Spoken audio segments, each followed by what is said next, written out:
Hello दोस्तों, आज हम एक थ्योरम देखेंगे जो है रेसिप्रोसिटी थ्योरम।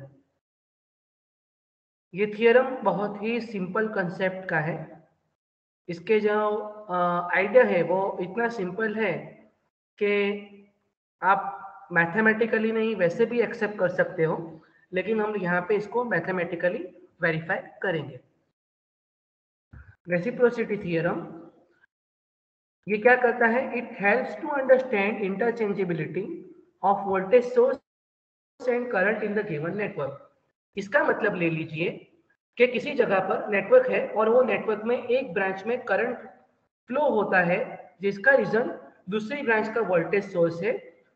तो हम नेटवर्क में अगर वोल्टेज सोर्स को जो ब्रांच में करंट फ्लो हो रहा है वहां रखें तो जहां ओरिजिनली वोल्टेज सोर्स था वहां सेम वैल्यू का करंट फ्लो होगा। बिल्कुल लॉजिकल है, क्योंकि हम नेटवर्क में कोई दूसरा कंस्ट्रक्शनल चेंज नहीं कर रहे हैं। हम नेटवर्क की एनालॉजी चेंज नहीं कर रहे हैं, नेटवर्क का स्ट्रक्चर नहीं चेंज कर रहे हैं। हम सिर्फ वोल्टेज सोर्स के लोकेशन को चेंज कर रहे हैं। If current I flows in the branch B due to voltage source in branch A, इसका मतलब ब्रांच बी में कहीं करंट I फ्लो हो रहा है और किस वजह से? ब्रांच ए में रहे वोल्टेज सोर्स की वजह से। Same current will flow in branch A if we connect the same voltage source in branch B. तो अगर लेट से मैं वोल्टेज सोर्स को ब्रांच ए से उठा के ब्रांच बी में डाल दूं तो ब्रांच ए में पहले जितना करंट ब्रांच बी में था वही सेम वैल्यू का करंट फ्लो होगा। तो लॉजिकली एक्सेप्टेबल है, लेकिन हम यहाँ पे एक एग्जांपल की मदद से इसको प्रूव करेंगे। मेरा कहने का मतलब आप अपनी वापस देखते हैं कि ये एक नेटवर्क है, तो लेट अस से ब्रांच ए और ब्रांच बी है। तो यहाँ पे वोल्टेज सोर्स है और ये ब्रांच बी में करंट है। अभी मैं क्या करता हूँ, इसको यहाँ ले आता हूँ। तो मैंने यहाँ वोल्टेज सोर्स ब्रांच बी में लगा दिया, वोल्टेज सोर्स। तो करंट जो यहाँ फ्लो हो रहा था आई करंट, वही वैल्यू का करंट यहाँ ब्रांच ए में फ्लो होगा। से ये वोल्टेज सोर्स को उठा कर यहाँ लगा दिया, ब्रांच बी में लगा दिया, तो ब्रांच ए में फ्लो होगा उसकी और ये वैल्यू दोनों सेम होगी। तो एक सिंपल एग्जांपल से इसको समझना पड़ेगा। Verify reciprocal theorem for the given network. एक सिंपल नेटवर्क दिया है, 30 वोल्ट है और यहाँ पे कुछ रेजिस्टेंस कनेक्ट किए हैं। तो हम ब्रांच सीडी को कंसीडर करेंगे और करंट I1 को कंसीडर करेंगे।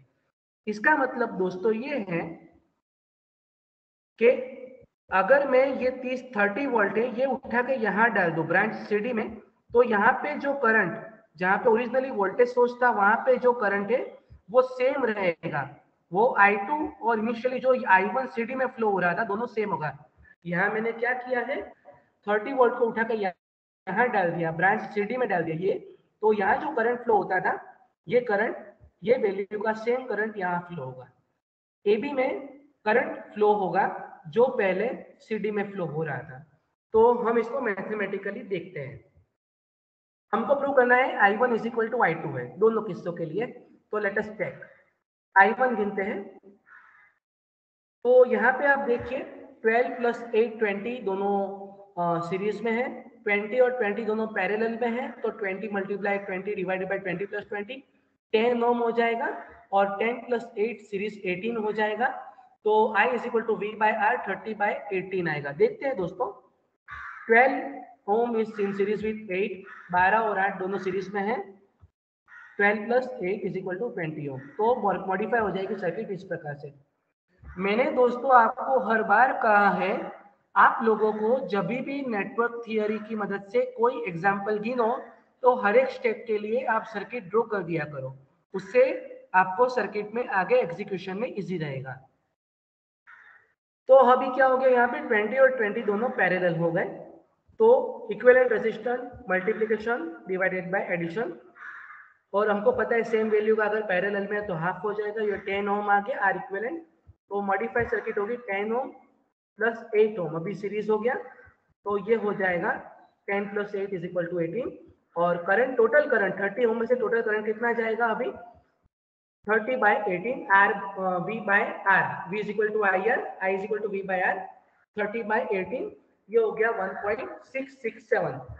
यहां से टोटल करंट जा रहा है 1.667, तो मुझे I1 ढूंढना है दोस्तों। और I1 के लिए क्या होगा, I into R2 divided by this plus this plus this, क्योंकि यहाँ पे ये ब्रांच का टोटल रेजिस्टेंस हमको गिनना पड़ेगा। तो वापस कह रहा हूँ I1 is equal to I multiply by R2 divided by this plus this plus this. अभी देखते हैं, I हमको पता है 1.667 है, I into R2 divided bye R1 plus R2। I हमारे 1.667 multiply by 20 divided by 20 plus 12 plus 8, तो ये हो गया 0.834 एम्पियर। तो दोस्तों ये हमारा पहला केस आया कि ये वोल्टेज सोर्स की मदद से CD ब्रांच में 0.834 एम्पियर करंट फ्लो हो रहा है।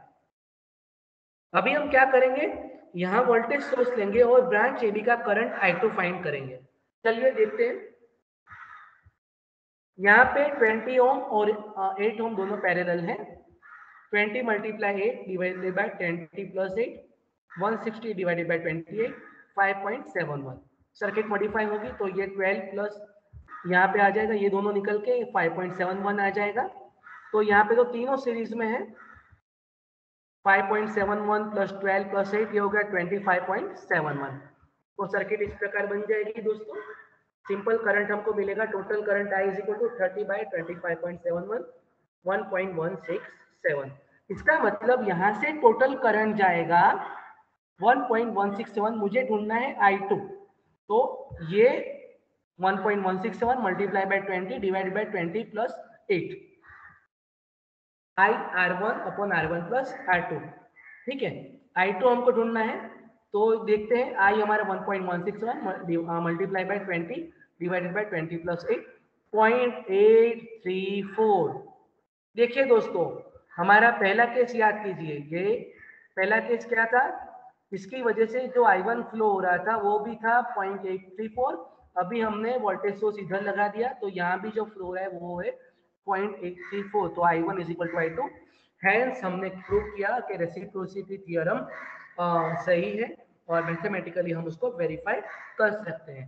तो इस प्रकार आप रेसिप्रोसिटी थ्योरम से वोल्टेज और करंट का नेटवर्क में रिलेशनशिप समझ सकते हो। आई होप आपको पता चला होगा।